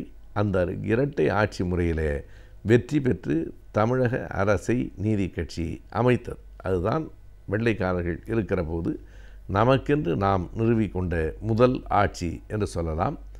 அதிலே பெருவாரியான வாக்குகளை பெற்று வெற்றி பெற்றவர் நடேசனார். இன்னொரு செய்தியை சொல்ல வேண்டுமானால், அன்றைக்கு நடைபெற்ற தேர்தலில் யாரை காட்டிலும் கூடுதலான வாக்கு வித்தியாசத்தில் வெற்றி பெற்றவர் நடேசனார் தான். இதனை குறிப்பிட்டு அன்றைக்கு ஆளுநராக இருந்த லார்டு வெலிங்டன் பாராட்டுகிறார். நீங்கள் இதற்கு முன்பும் சில பொறுப்புகளில் மாநகராட்சியில் இருந்திருக்கிறீர்கள், இவ்வளவு பெரிய மக்கள் செல்வாக்கை நீங்கள் பெற்றிருப்பது வியப்பாக இருக்கிறது என்று அவரே பாராட்டுகிற அளவுக்கு அவ்வளவு வாக்குகளை பெற்று அவர் இங்கே சட்டமன்றத்தின் உறுப்பினரானார். 1920 தொடங்கி 37 அவர் இறந்து போன காலம் வரை 17 ஆண்டுகளில் 23வது ஆண்டு நடைபெற்ற தேர்தலை தவிர மற்ற அனைத்து தேர்தல்களிலும் வெற்றி பெற்று தொடர்ந்து சட்டமன்ற உறுப்பினராகவும் இறுதி நாள்களில் சட்டமன்ற துணைத் தலைவராகவும் பொறுப்புகளை வகித்தவர் நடேசனார் அவர்கள். ஆனாலும் அவருக்கு எந்த காலகட்டத்திலும் அமைச்சர் பதவி வந்து சேரவில்லை அல்லது வழங்கப்படவில்லை. அதுபோலவே சென்னை மாநகராட்சிக்கு மேயர் பொறுப்புக்கு அவர் போட்டியிட்டும் அந்த வாய்ப்பும் அவருக்கு வழங்கப்படவில்லை. சரியாக சொன்னால் நடேசனாருக்கு அந்த பொறுப்புகளெல்லாம் கொடுக்கப்பட்டிருக்க வேண்டும். காரணம், நீதி கட்சிக்கு முன்பாகவே திராவிடர் சங்கத்தை நிறுவி இந்த சிந்தனை வெறும் கோட்பாட்டோடு நின்றுவிடக்கூடாது, ஓர் இயக்கமாக வளர வேண்டும் என்பதற்கு வழிவகுத்தவர் நடேசனார்தான். ஆனால் அவருக்கு அந்த வாய்ப்பு இறுதி வரையில் வராமலே போய்விட்டது. இது குறித்து 1937 பிப்ரவரியில் அவர் இறந்து போன சில நாள்களில் இரங்கல் அறிக்கையை எழுதிய தந்தை பெரியார் அவர்கள் இப்படி குறிப்பிடுகிறார். நடேசனார் சூதுவாதற்ற தன்மையுடையவர். சூதுவாதற்றவர்கள் அரசியலில் வெல்ல முடியாது என்பதற்கு அவர் எடுத்துக்காட்டாக இருக்கிறார். இவர் மறைந்தாலும் இன்னும் 1000 நடேசனார்கள் இந்த மண்ணில் உருவாகட்டும் என்று குடியரசு ஏட்டில் பெரியார் அவர்கள் இரங்கல் அறிக்கையை எழுதியிருக்கிறார். அன்றைக்கு பெரியார் எழுதியது இன்றைக்கும் பொருந்துவதாகவே இருக்கிறது. சூதுவாது அற்றவர்கள் அரசியலில் ஒரு பெரிய பதவிகளை பெற்றுவிட முடியாது, பெரிய பொறுப்புகளுக்கு வந்துவிட முடியாது என்கிற நிலை நீடிக்கிறது என்று 37லேயே வருத்தப்பட்டு பெரியார் எழுதியிருக்கிறார். இன்றைக்கும் கூட அரசியல் என்பது இவை போன்ற சூழல்களுக்கு இடம் தருவதாகவே இருக்கிறது என்பதையும் நாம் பார்க்கிறோம். எனவே நடேசனார் போற்றப்பட வேண்டிய மனிதர், என்றென்றும் தமிழர்கள் தங்கள் நெஞ்சத்தில் நினைவில் வைத்து கொள்ள வேண்டிய மனிதர். அவருடைய நினைவு நாள் பிப்ரவரி 18.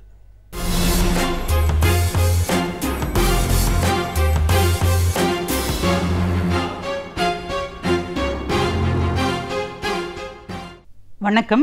இன்றைய ஆலோசனை நேரத்தில் சமீபத்தில் ஒரு சிறுபான்மை சமூகத்தினர் மிகப்பெரிய போராட்டம் நடத்தி வரக்கூடிய முக்கியமான விஷயமாக முத்தலாக் என்கிற ட்ரிபிள் தலாக்கை தடை செய்வதற்கான ஒரு மசோதா பற்றி வந்திருக்கிறது இல்லையா, அதை பற்றி நம்ம பேச போகிறோம்.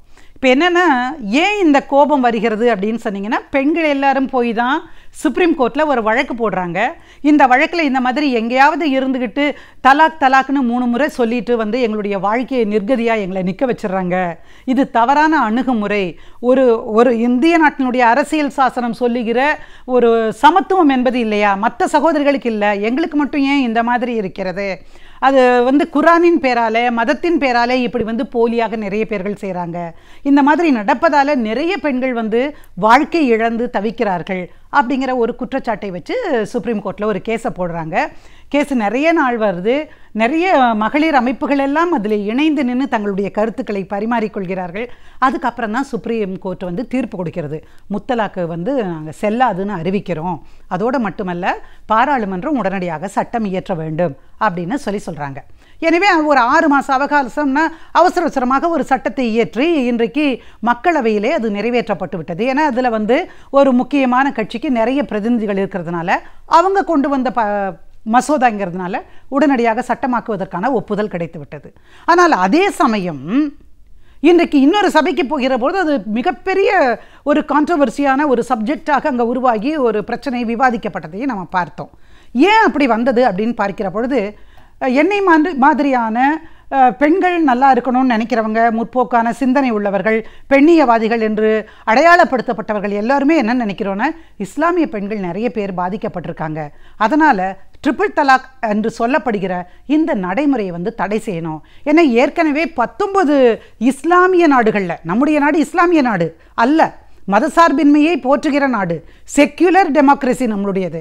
அப்போ அப்படி இருக்கிற பொழுது மதசார்புடைய இஸ்லாமிய நாடுகளிலேயே இந்த ட்ரிபிள் தலாக் அப்படிங்கிற விஷயம் நாடுகளில் பேன் பண்ணியிருக்கும் போது இங்கேயே நம்ம பேன் பண்ணக்கூடாது அப்படிங்கிற ஒரு கேள்வியை வைத்தோம்.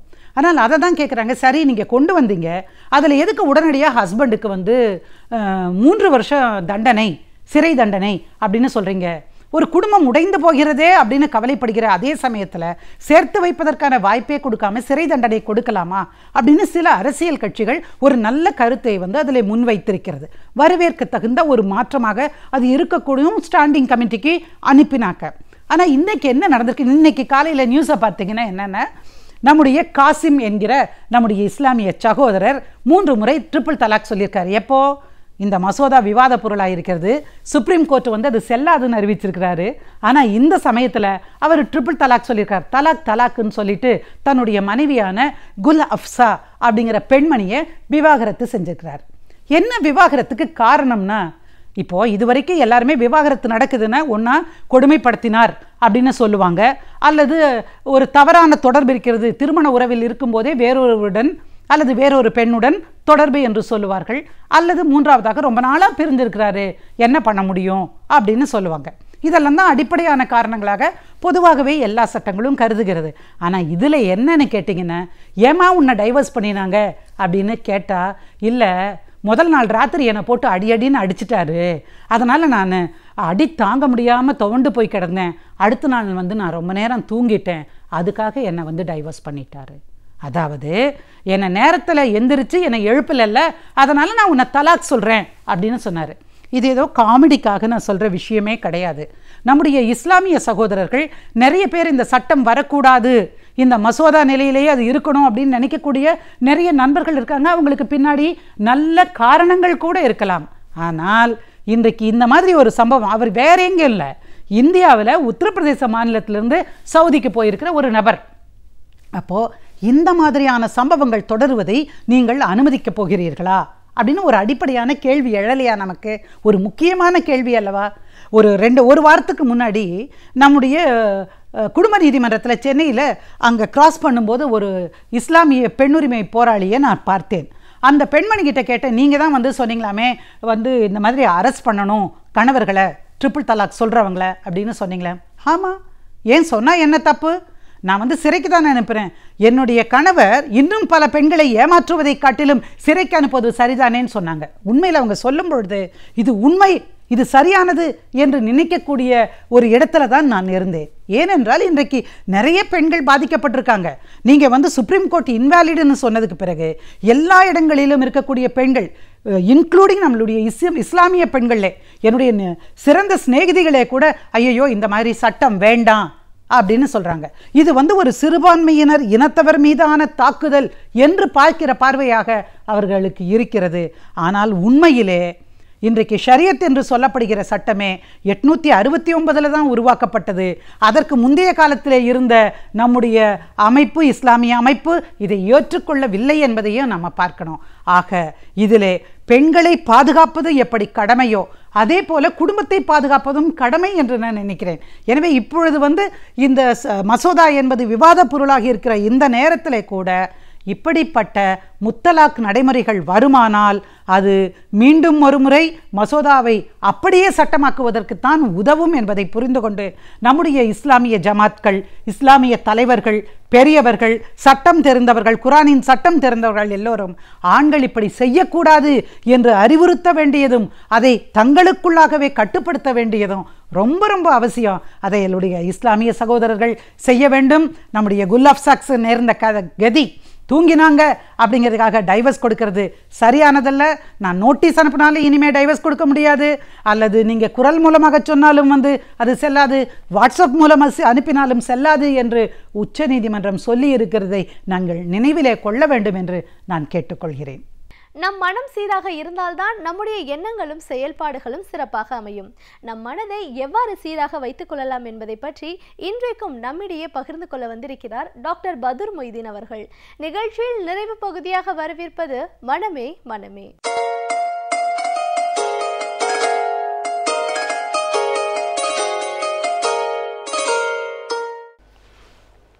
வணக்கம் நேயர்களே. நம் குழந்தை ஒரு இம்பார்ட் குழந்தையாக, ஒரு எழுச்சிமிய குழந்தையாக நாம் உருவாக்குகின்றோம். குழந்தைக்கு நாம் ஆரம்பத்திலேருந்தே காதுகளை ஸ்க்ரீன் பண்ணுகின்றோம், கண்களுடைய பார்வையை ஸ்க்ரீன் பண்ணுகின்றோம், அதற்கு காதுனுடைய திறமையை ஸ்க்ரீன் பண்ணுகின்றோம். அந்த குழந்தை சிறப்பான குழந்தைகளாக நாம் வளர்த்து விட்டோம். அந்த குழந்தைக்கு மறுபடியும் அந்த குழந்தையை நாம் எழுச்சியுள்ள குழந்தைகளாக ஆக்கிக்கொண்டு வருகின்றோம். அந்த குழந்தைகளுக்கு இப்பொழுது என்ன சொல்கின்றது? குழந்தை என்னால் படிக்கின்றேன், என்னால் பல்ல முடியவில்லை, மார்க்கில் வரவில்லை என்றால் அதுக்கு என்ன காரணம் என்று பார்ப்போம். அதாவது பொதுவாக பெற்றோர்கள் என்ன கூறுகின்றார்கள் என்றால், என் குழந்தைக்கு மறந்து விடுகிறது, எல்லாம் மறதி சார், நல்லா படிக்காமல் மறந்து விடுகிறான் என்று கூறுகின்றார்கள். மறதி என்று கூறுகின்றார்கள். ஞாபக சக்தி வர வேண்டும் என்று கூறுகின்றார்கள். ஞாபக சக்தியாக வல்லாரை என்று அது சொல்வார்கள். எதை தின்றால் பித்து தெளியும் என்பது போல எதையாவது குழந்தைகளை கொடுத்து அதனுடைய ஞாபக சக்தியை உருவாக்கலாமா என்று நினைக்கின்றார்கள். அப்படி அல்ல. மனிதனுக்கு ஞாபக சக்தி என்பது வேண்டும், மறதியும் வேண்டும், இரண்டும் இருக்கும். ஒரு நாணயத்தில் எவ்வாறு பூ தலை 2 இருக்கின்றதோ, ராஜா இருக்கின்றது, ஒரு பக்கம் பூ இருக்கின்றது, ஒரு தலை இருக்கின்றது, அதுபோல் இரண்டும் கண்டிப்பாக வேண்டும். மறதியும் வேண்டும், ஞாபகமும் வேண்டும். இரண்டும் இருந்தால்தான் நாம் சிறப்பாக வாழ முடியும். ஆக சில பேர் என்ன சொல்கின்றார்கள், ஞாபக சக்தி வர வேண்டும் என்றால் எப்படி வரும் ஞாபக சக்தி என்று? அது எவ்வாறு வர வைப்பது ஞாபக சக்தியை குழந்தைகளுக்கு? முடியும், வரவேற்க முடியும். அதாவது ஞாபக சக்தி என்பது டேப் ரெக்கார்டர் போல அல்ல. மனிதனுடைய மூளையில் அது மெமரி என்று ஒரு சென்டர் இருக்கின்றது. அதில் கோடிக்கணக்கான வயர்கள் இருக்கின்றது, கேபிள் இருக்கின்றது. அந்த கேபிள் அது நம்ம எப்படி ஞாபகத்தை வைத்துக் கொள்ளணும் என்றால், டேப் ரெக்கார்ட் அந்த ஞாபக சக்தி மனிதனுக்கு தேவை. அது இருந்தால்தான் நாம் நம்முடைய பெற்றோர்கள், மனைவி மக்கள், குழந்தைகள் எல்லாவற்றையும் நாம் உணர முடியும். இதுதான் நம்ம தாய், இது தகப்பன், குழந்தைகள், நம்முடைய உறவினர்கள் என்று அடையாளம் கொண்டு கொள்ள முடியும். ஞாபக சக்தி இருந்தால்தான், இல்லை என்றால் முடியாது அல்லவா? மனவளர்ச்சி குறைந்த குழந்தைகள், மனவளர்ச்சி இல்லாத மென்டல் ரிட்டார்டர் குழந்தைகளை எடுத்துக்கணும் என்றால் அதுங்களுக்கு தெரிய மறந்து போயிடும். கரண்டில் கொண்டு கை வைக்கும், அடிப்போம், மறுபடியும் கொண்டு கை வைக்கும் கரண்டில். ஞாபக சக்தி அது கிடையாது. அதனால் அது திருப்பி செய்கின்றது. அதுபோல் நாம் அப்படி அல்ல. நமக்கு அந்த ஞாபக சக்தி இருப்பதனால் நாம் கெட்டவைகளை வைத்து நாம் தள்ளிக்கொள்ள முடிகிறது, கெட்டவைகளை நாம் தவிர்த்து கொள்ள முடிகிறது, நல்லவைகளை ப்ரொமோட் பண்ண முடிகின்றது. அதன் மூலமாக நம் வாழ்வை சிறப்பாக ஆக்கிக்கொள்ள முடிகின்றது ஞாபக சக்தி மூலமாக. கண்டிப்பாக அதே நேரத்தில் மறதி இருப்பதனால்தான் நாம் வாழ்க்கையில் எத்தனையோ கட்டங்கள், எத்தனையோ காலகட்டங்கள் வந்து கொண்டிருக்கின்றது, எத்தனையோ தோல்வி இருக்கின்றது, எத்தனையோ பிரச்சனை இருக்கின்றது. அவையெல்லாம் சில மறக்கக்கூடியவைகள் இருக்கின்றது. எத்தனை இழப்புகள் இருக்கின்றது, பெற்றோர்கள், குழந்தைகள் இழப்புகள் இருக்கின்றது, டெத் இருக்கின்றது. இதெல்லாம் நாம் எப்படி மறக்க வேண்டும்? மறதி என்று ஒன்று இருந்தால்தான் நம்ம அவைகளை விட்டு மறந்தால்தான் நாம் நம்முடைய வாழ்க்கை சீராக சிறப்பாக கொண்டு செல்ல முடியும். இல்லை என்றால் நாம் அதிலே நாம் காலம் கடந்துவிடும், அதிலே நாம் மூழ்கிவிடுவோம். ஆகவே மறதி என்பது நமக்கு கண்டிப்பாக வேண்டும். ஆனால் மனிதனுடைய மனதை மெமரி சென்டர் இருக்கின்றது, அது டேப் ரெக்கார்டர் போல அல்ல. இன்று சொன்னதை அப்படியே சொல்லணும் என்பது போல அல்ல. அது ஒமிஷன், ரெமிஷன், சப்ஸ்டியூஷன் எல்லாமே இருக்கும். அதில் நம் மனதில் ஒரு நம்ம பதிவு வைத்துக் கொள்கின்றோம். நாளை கேட்கும்போது டேப் ரெக்கார்டர் அப்படியே சொல்லுவோம் என்று அர்த்தமல்ல. அது நிறைய மாற்றங்கள் இருக்கும் மனிதனுடைய மூளையில், அந்த மனது சென்டர் ஞாபக அலையில், அந்த மெமரி சென்டரில் அது பதிவாகின்றது. டேப் ரெக்கார்டர் போல இல்லாமல் அது கொஞ்சம் முன்ன பின்ன இருக்கும். அதிகமாக இருக்கும், குறைவாக இருக்கும். நாம் ஒன்று பதிவு வைத்திருப்போம். நாளை கேட்டோம் என்றால் ஒன்று குறைவாக சொல்லுவோம், இல்லை அதிகமாக சொல்லுவோம். சொல்லணும்ல, ஒரு ஆளுக்கு ஒன்று சொன்னால் கண்ணு காது வச்சு பேசுவாங்க அப்படின்னு. ஒரு ஆள்கிட்ட அப்படி போயிட்டு இருக்கும்போது அது அதிகமாக போய்கொண்டு இருக்கும். அது சொல்வது போல் இருக்காது, டேப் ரெக்கார்டர் போல் இருக்காது மனிதனுடைய மூளையில் இருக்கக்கூடிய மெமரி சென்டர். ஸோ அதுபோல் அதனுடைய இயக்கம் அப்படி தான். அதை நாம் என்ன செய்ய வேண்டும், அதை எப்படி இம்ப்ரூவ் பண்ணுவது என்றால், நமக்கு மறதி வேண்டும், ஞாபக சக்தி வேண்டும். நான் இப்பொழுது மறதி எப்போ வேண்டும்? தேவையான நேரத்தில் நமக்கு அதிகப்படியாக தேவைப்படுகின்றது. தேர்வு நேரங்களில் நம்ம அதிகமாக தேவைப்படுகின்றது. அதுதான் அந்த நேரங்களில் நாம் அதை கொஞ்சம் நாம் தூசி தொடச்சி அதை கொஞ்சம் பாலிஷ் பண்ணி விடணும். அதை கொஞ்சம் ஊக்கப்படுத்த வேண்டும். ஊக்கப்படுத்துவதற்கு என்ன வழிகள் என்று பார்ப்போம். அதாவது நாம் படிக்கும் பொழுது நம்முடைய கண் மூலமாக நாம் பார்க்கின்ற படிக்கின்றோம். அந்த படிப்புகள் புக்கின் மூலமாக, பார்வையின் மூலமாக மூளைக்கு செல்கின்றது. கேட்கின்றோம், ஆசிரியர்களுடைய கிளாஸில் கவனிக்கின்றோம், காதின் மூலமாக அதை நமக்கு ஞாபக சக்திக்கு செல்கின்றது. தொடு உணர்ச்சி மூலமாக எழுதுகின்றோம், அதன் மூலமாக மூளைக்கு செல்கின்றது. மூளையில் மெமரி என்பது 2 சென்டர் இருக்கின்றது. வலது பக்கம் இடது பக்கம் என்று 2 இடம் இருக்கின்றது. ஹிப்போகாம்பஸ் இருக்கின்றது. அதுதான் மூளையினுடைய இருப்பிடம். மூளையினுடைய மெமரியினுடைய நினைவகத்தினுடைய இருப்பிடம் என்று ஹிப்போகாம்பஸ் என்று சொல்வதுண்டு. இடது ஒன்று வலது ஒன்று 2 இருக்கின்றது. 2 பக்கத்திலும் இருக்கின்றது. இந்த 2லும் அவை நூற்றுக்கணக்கான, கோடிக்கணக்கான கேபிள்னால் இருக்கின்றது. மூளையில் மற்ற சென்டர் என்பது, அதாவது காதுக்கு இருக்கின்ற ஒரு சென்டர் இருக்கின்றது, கண் பார்வைக்கு ஒரு சென்டர் இருக்கின்றது, தொடு உணர்ச்சிக்கு ஒரு சென்டர் இருக்கின்றது, நம்ம அசைவுக்கு ஒரு சென்டர் இருக்கின்றது, பசிக்கு ஒரு சென்டர் இருக்கின்றது. இது ஒவ்வொன்றுக்கும் ஒரு சென்டர் இருக்கின்றது. மூளையினுடைய கட்டுப்பாட்டு அறை என்பது ஒவ்வொன்றுக்கும் ஒவ்வொன்று இருக்கின்றது. ஆனால் நினைவுக்கு மட்டும், மெமரிக்கு மட்டும் எங்கே இருக்கின்றது என்றால் 2 இடங்கள் இருக்கின்றது. 2 இடங்கள் இருக்கின்றது. 2 ஹிப்போகாம்பஸ். அது மட்டும் இல்லாமல் 3 இடங்கள் இருக்கின்றது. 3, அதாவது குறைந்த சென்சரி சிஸ்டம் ஒன்று இருக்கின்றது, மிக குறைந்த அளவு memory centre, short term memory, long term memory, அப்புறம் சென்சரி மெமரி என்ற 3 சென்டர் இருக்கின்றது. 3ஆக பிரித்திருக்கின்றது. 3 இடத்தில் இருக்கின்றது. என்றால் மெமரி என்பது மிக முக்கியமான ஒன்று. மெமரி இல்லை என்றால் ஒன்றுமில்லை.